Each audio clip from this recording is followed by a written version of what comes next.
السلام عليكم ورحمة الله وبركاته. بسم الله والحمد لله والصلاة والسلام على سيدنا محمد الصادق الوعد الأمين صلى الله عليه وعلى آله وأصحابه أجمعين. أما بعد. ഏറ്റവും ആദരണീയരായ മുഅ്മിനീങ്ങളെ, അല്ലാഹു സുബ്ഹാനഹു വ തആലയുടെ അനുഗ്രഹം കൊണ്ട് ഒരു വെള്ളിയാഴ്ച കൂടി അവന്റെ ഭവനത്തിൽ ഏറ്റവും വിശുദ്ധമായ ദിവസത്തിൽ നമുക്ക് സംഗമിക്കാൻ സാധിച്ചു.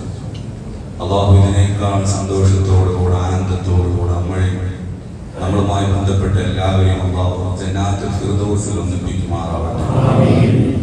അല്ലാഹു ഞങ്ങളുടെ ദോഷങ്ങളെല്ലാം നീ പുറത്തു തരണേ റബ്ബേ. വിഷമങ്ങളെല്ലാം തീർക്കണേ റബ്ബേ.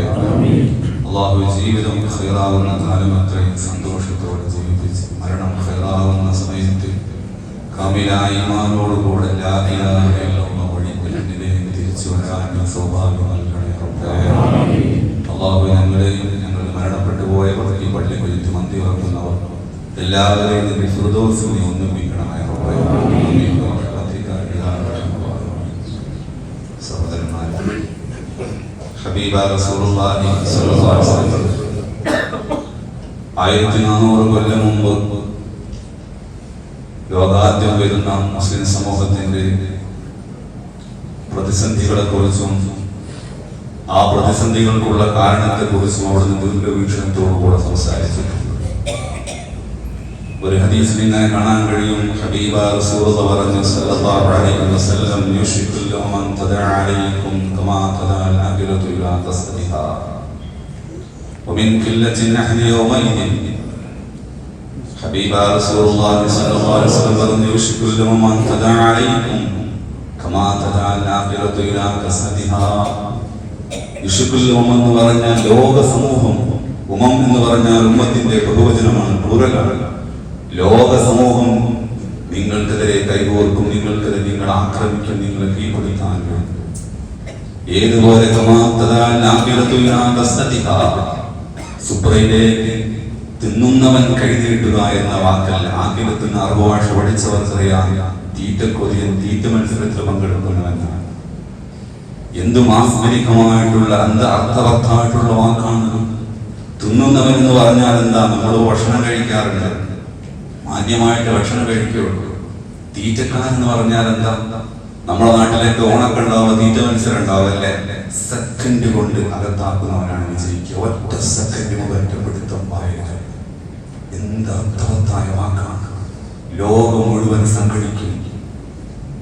എത്രയും പെട്ടെന്ന് എല്ലാവരുടെയും ഡെസ്റ്റിനേഷൻ ഒന്നായിരിക്കും. ഇസ്ലാമിനെ വേഗം തകർക്കുക, ഒറ്റയടിക്ക് ഇസ്ലാമിനെ തകർക്കുക. നോക്കൂ നിങ്ങൾ, ലോകത്തെ സമ്പ്രദായത്തെ ശക്തികൾ ബ്രിട്ടനും ഫ്രാൻസും തമ്മിൽ അഭിപ്രായാന്തരം ഉണ്ടായേക്കാം. അമേരിക്കയും റഷ്യയും തമ്മിൽ അഭിപ്രായാന്തരങ്ങൾ ഉണ്ടായേക്കാം. ലോകത്തെ ഇംപീരിയലിസ്റ്റ് ശക്തികൾക്ക് മുന്നിലും ഒരുപാട് അഭിപ്രായാന്തരങ്ങൾ ഉണ്ടായേക്കാം. പക്ഷേ ഇസ്ലാമിനെ തകർക്കുന്ന വിഷയത്തിൽ അവർ ഒരേ തൂവൽ പക്ഷികളാണ്. ഇസ്ലാമിനെ തകർക്കുന്ന വിഷയത്തിൽ ഒരേ തൂവൽ പക്ഷികളാണ്. ഇറാൻ ആക്രമിച്ചപ്പോ അമേരിക്കയും ഇസ്രായേലും ഇറാൻ ആക്രമിച്ചപ്പോൾ റഷ്യ ഇറാൻ അനുകൂലമായിട്ട് പ്രസ്താവന ഇറക്കിയപ്പോൾ നമ്മൾ വിചാരിച്ചു റഷ്യ ഇസ്ലാമിന് അനുകൂലമാണ് അല്ലെങ്കിൽ ഇറാൻ അനുകൂലമാണ് എന്ന്. ഒരിക്കലുമല്ല. ചെച്ചിനിയിൽ ആയിരക്കണക്കിന് പള്ളികളാണ് സോവിയറ്റ് യൂണിയന്റെ പട്ടാളക്കാർ തകർത്തെറിഞ്ഞത്. അവിടുത്തെ ഇസ്ലാമിക, അവിടുത്തെ മുസ്ലിം പെൺകുട്ടികളുടെ മുഖത്ത് കയറി അവിടുത്തെ മുസ്ലിം പെൺകുട്ടി നിക്കാവ് പറിച്ചു ചീന്തിയത് റഷ്യയിലാണ്, ഫ്രാൻസിലാണ്. ആ ലോകത്താദ്യമായിട്ട് ഫ്രാൻസ് നമുക്ക് അനുകൂലമായി സംസാരിച്ചപ്പോ നമ്മൾ വിചാരിക്കുന്നു ഫ്രാൻസ് ഇസ്ലാമിന് അനുകൂലമാണെന്ന്. അല്ല, ലോകത്താദ്യമായിട്ട് നിക്കാബ് ധരിച്ച പെണ്ണിന് ഓഫീസിൽ ജോലി നൽകരുതെന്ന് പറഞ്ഞതും വിദ്യാഭ്യാസ സ്ഥാപനങ്ങളിലേക്ക് നിക്കാബ് ധരിച്ച പെൺകുട്ടിയെ കയറ്റരുതെന്ന് ലോകത്താദ്യമായി നിയമം കൊണ്ടുവന്നത് ഫ്രാൻസാണ്. എന്ന് പറഞ്ഞാൽ ഇസ്ലാമിനെ എതിർക്കുന്ന വിഷയത്തിൽ അവർ ഒരേ തൂവൽ പക്ഷികളാണ്. അതാണ്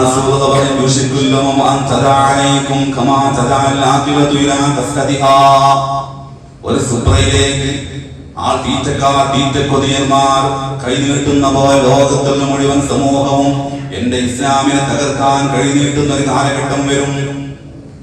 ആ സമയത്താണ് സ്വഹാബത്ത് ചോദിച്ചത്, അവരിൽ നിന്ന് ഒരു സ്വഹാബി എഴുന്നേറ്റ് നിന്നുകൊണ്ട് ചോദിച്ചു, യാ റസൂലല്ലാഹ് സല്ലല്ലാഹു അലൈഹി വസല്ലം, അല്ലാഹുവിന്റെ ഹബീബേ, അന്ന് ഞങ്ങൾ എണ്ണത്തിൽ കുറവായത് കൊണ്ടാണോ ലോകം മുഴുവൻ ഞങ്ങൾ ജയിച്ചടക്കാൻ കീഴടക്കാൻ വരുന്നത്?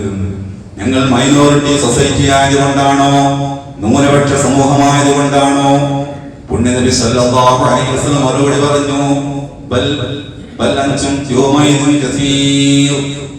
നിങ്ങളന്ന് ന്യൂനപക്ഷ സമൂഹമൊന്നുമല്ല, നിങ്ങളന്ന് മെജോറിറ്റി തന്നെ, ഭൂരിപക്ഷ സമൂഹം തന്നെയാണ്. പക്ഷേ വലാകിന്നകും ഉസാഉൻ കൗസാഇസ് സൈൽ. എന്റെ പ്രിയപ്പെട്ട രക്ഷിതാക്കളെ, ചെറുപ്പക്കാരെ, അല്ലാഹുവിന്റെ ഹബീബ് പറഞ്ഞ വാക്കുകൾ അടിവരയിടേണ്ട വാക്കുകളാണ്. സല്ലല്ലാഹു അലൈഹി വസല്ലം അവിടുത്തെ നബുവത്തിന്റെ വാക്കുകൊണ്ട് പറഞ്ഞ ലോകത്തെ വചനമാണത്. ലോകത്തെ എഡിറ്റ് ചെയ്യാൻ കഴിയാത്ത വചനമാണ്. വലാകിന്നകും ഉസാഉൻ കൗസാഇസ് സൈൽ. നിങ്ങൾ കേവലം വെള്ളത്തിൽ, മലവെള്ളത്തിൽ ഒലിച്ചു വരുന്ന ചണ്ടികളായിരിക്കുമെന്ന്. എന്തർത്ഥവത്തായ ഉപമയാണിത്! എന്താ ചണ്ടിയുടെ പ്രത്യേകത? അതിങ്ങനെ മേലെ ഇങ്ങനെ പൊങ്ങി നിൽക്കും, യാതൊരു ലക്ഷ്യവും ഉണ്ടാവില്ല. വെള്ളം എങ്ങോട്ടാണോ ഒഴുകുന്നത്, എന്താണോ ആലോചിക്കുന്നത് വാക്കൊക്കെ. ഈ വാക്കിനെ ഇങ്ങനെ വ്യാഖ്യാനിക്കാനാണ്. വെള്ളം എങ്ങോട്ടാണോ ഒഴുകുന്നത് അങ്ങോട്ട് ഇങ്ങനെ ഒഴുകും. വെള്ളം ഈ സൈഡിലേക്ക് ഒഴുകി ഇങ്ങോട്ട് പോകും, വെള്ളം ഇങ്ങോട്ടാണോ ഒഴുകുന്നത് ഇങ്ങോട്ട് പോകും എന്ന് പറഞ്ഞാൽ ആ കാലഘട്ടത്തിൽ എന്റെ സമൂഹത്തിൽ യാതൊരു ലക്ഷ്യബോധവും ഉണ്ടാവില്ല. പടിഞ്ഞാറിന്റെ സംസ്കാരത്തെ മാറിപ്പോയി. നോക്കൂ നിങ്ങൾ, ഇസ്ലാം എല്ലാത്തിനും ഘനം ഉണ്ടാവില്ല, നമുക്ക് കാണാൻ ഒരു ലക്ഷ്യം ഉണ്ടാവില്ല. മറ്റുള്ള സംസ്കാരത്തിന്റെ പിന്നാലെ വെള്ളത്തിന് പോലെ ചണ്ടി ഒഴുകുന്ന പോലെ പടിഞ്ഞാറിന്റെ പാശ്ചാത്യന്റെ ചീഞ്ഞളിഞ്ഞ സംസ്കാരത്തിന്റെ ദൗർബല്യങ്ങളെ നമ്മൾ ശീലമാകും. എന്നർത്ഥവത്താണ് ഈ വാക്ക്. ഇസ്ലാമിൽ എല്ലാത്തിലും മാതൃകകളില്ലേ? മറ്റൊരു സൊസൈറ്റിയെ ഫോളോ ചെയ്യേണ്ടവൻ ആവശ്യമുണ്ടോ? അതാണ് ഹബീബായ റസൂലുള്ളാഹി സ്വല്ലല്ലാഹു അലൈഹി വസല്ലം അറഫാ മൈതാനിൽ ഒരുമിച്ചോടിയ 1.25 ലക്ഷം വരുന്ന 5 വൃന്ദന്മാരെ സാക്ഷി നിർത്തി ജബൽ റഹ്മാൻ എന്ന കുന്നിൽ കയറിയിട്ട് അല്ലാഹുവിന്റെ ഹബീബ് നടത്തിയ വികാരനിർഭരമായ പ്രഭാഷണമുണ്ട്. 1.25 ലക്ഷം 5 വൃന്ദന്മാരെ സാക്ഷി നിർത്തി മക്ക ജയിച്ചടക്കാൻ വരികയാണ് ലോകനായകൻ. ആ ജബൽ റഹ്മാൻ എന്ന കുന്നിന്റെ സമീപത്ത് കയറിയിട്ട് ലോകത്തെ കിടിലം കൊള്ളിച്ച, ലോകത്തെ അത്ഭുത പരന്തരാക്കിയ സകല സ്പർശിയായ പ്രഭാഷണമാണത്. ഖുതുബത്തുൽ വിദായുടെ പ്രസംഗം. ലോകത്തെ ഹ്യൂമൻ റൈറ്റ്സ് എന്നാണ്, ലോക മനുഷ്യാവകാശ പ്രഖ്യാപനം എന്നാണ് ഹിസ്റ്റോറിയൻ രേഖപ്പെടുത്തിയത്. ലോകത്തിന്റെ മുഴുവൻ കാര്യങ്ങളെ സകല സ്പർശിയായ പ്രസംഗം 8 മിനിറ്റ് മാത്രമാണ് ലോകം നീണ്ടു നിന്നിട്ടുള്ളത്. 8 മിനിറ്റ് നീണ്ടു നിന്ന ആ പ്രഭാഷണത്തിൽ അവിടെ നിന്ന് ഇങ്ങനെ ആരംഭിച്ചല്ലോ, അക്മൽതുലക്കും ദീനക്കും വഅത്മംതു അലൈക്കും നിഅമതി വറദീതു ലക്കുമുൽ ഇസ്ലാമ ദീനാ. ഇസ്ലാമിന്റെ സമ്പൂർത്തീകരണം പ്രഖ്യാപിച്ചു. ഇസ്ലാം എന്ന ദീനിനെ, സമഗ്രമായ ദീനിൽ ഇതാ നിങ്ങൾക്ക് പൂർത്തീകരിച്ചിരിക്കുന്ന പ്രഖ്യാപനം, വിശുദ്ധ ഖുർആനിലെ പ്രഖ്യാപനം അവിടെ മുഴക്കി. ഒരു മനുഷ്യൻ ജനിച്ചത് മുതൽ മരിക്കുന്നവരെയുള്ള അവന്റെ ജീവിതത്തിന്റെ എല്ലാ സകല സ്പർശിയായ രീതികളും തത്വങ്ങളും അടങ്ങുന്ന തത്വസംഹിതയാണ് ഇസ്ലാം. ഒരാളെ ആകർഷിക്കേണ്ട ആവശ്യമില്ല. ഒരാളെയും ഒരു സിദ്ധാന്തത്തെയും ഒരു പ്രത്യയശാസ്ത്രത്തെയും ഫോളോ ചെയ്യേണ്ട ആവശ്യമില്ല. എല്ലാത്തിലും ഇസ്ലാമിൽ മാതൃകയുണ്ട്.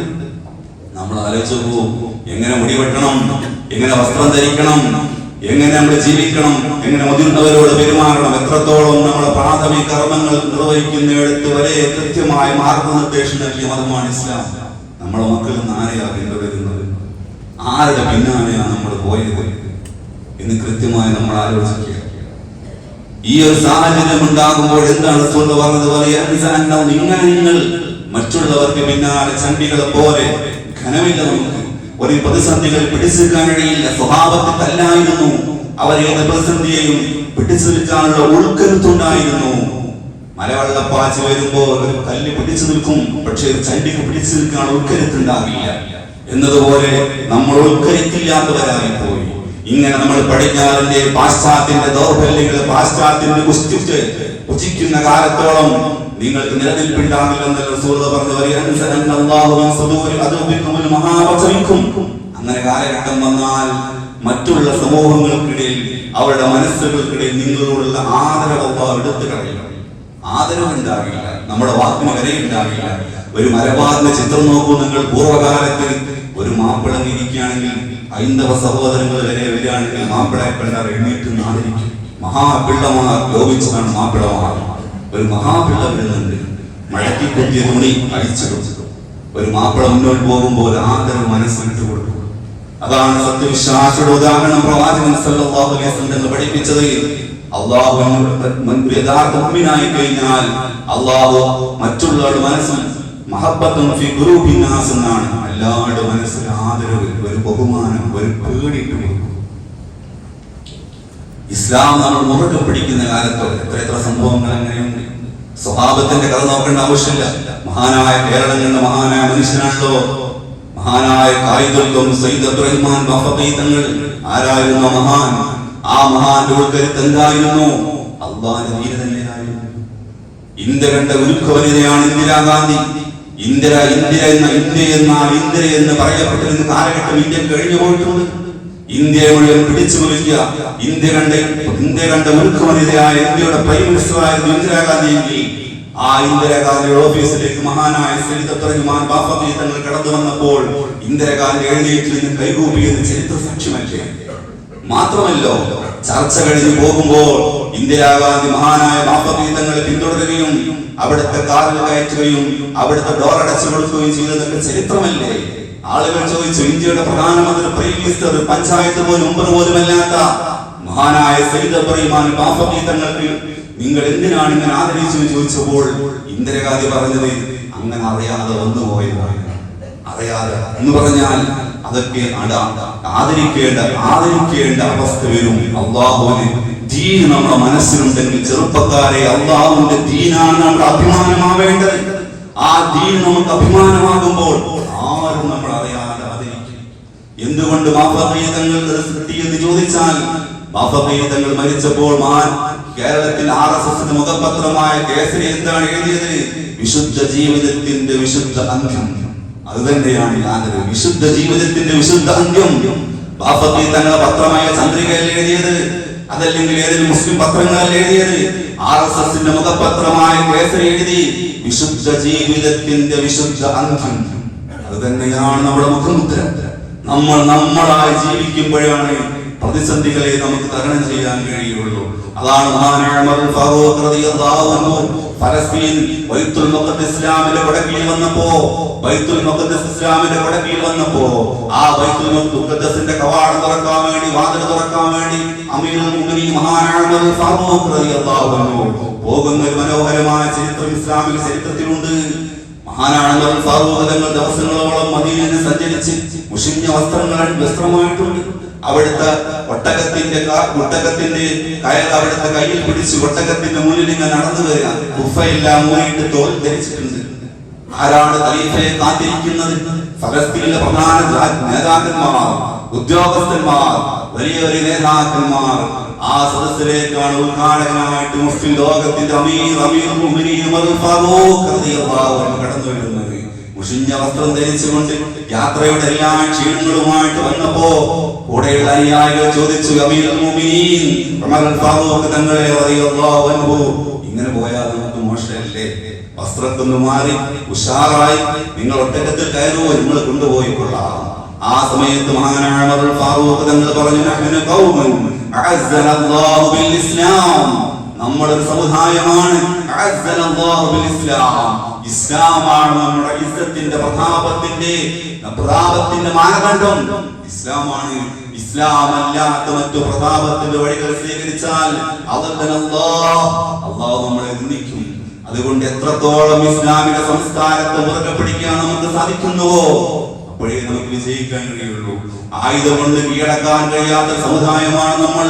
അതാണ് 40കളിൽ ബ്രിട്ടീഷ് പ്രധാനമന്ത്രിയായ വിൻസ്റ്റൺ ചർച്ചിൽ തന്റെ നീണ്ട ജുബ്ബയുടെ പോക്കറ്റിൽ നിന്ന് ഇസ്ലാമിനെ തകർക്കാൻ എന്താണ്